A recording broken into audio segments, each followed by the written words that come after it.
Now, while resetting your Windows 10 or Windows 11, you may get this error, could not find the recovery environment. Insert your Windows installation or recovery media and restart your PC.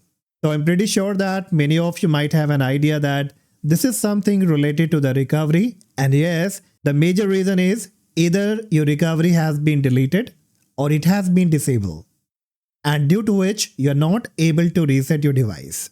But in most of the cases, you will find the reason is your recovery environment has been disabled.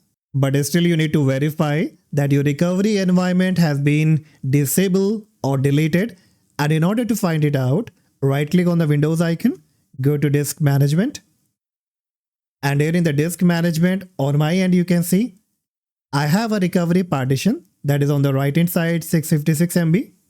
So it means my recovery partition has not been deleted, it's just only been disabled, due to which I'm not able to reset my device. And if you are also able to see your recovery partition, then what you need to do next, click on Windows Search, type CMD, click Run as Administrator, click on Yes.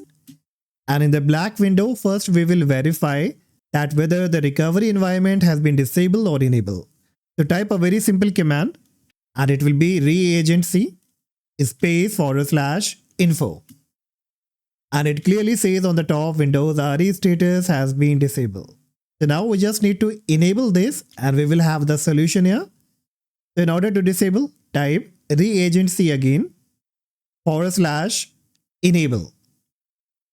And this time if I hit the enter key, it will say the operation successful. So the recovery environment has been enabled, but still we need to verify. Again, we will type the same command, reagency /info.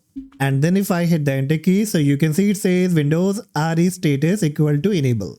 Alright, so we have finally got the solution. So now this time if I close the command prompt and again come to the settings, click on reset. And if I click on any of these options like remove everything, so bingo, now you can see I'm not getting any error message and I can easily go ahead and reset my device without any problem.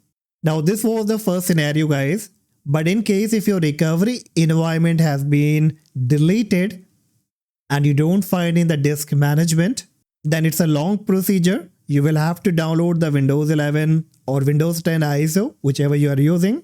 And for that I have already created a video. You can check that video, that how you need to bring back your recovery partition. So if your recovery partition has been deleted, you can check that video, follow the steps, and after that you would be able to do such kind of work. Alright guys, so hopefully you will now have the solution. You know what exactly you have to do in order to fix the problem. And if you really found the information useful, please hit the like, subscribe, and I see you in the next video. Bye bye.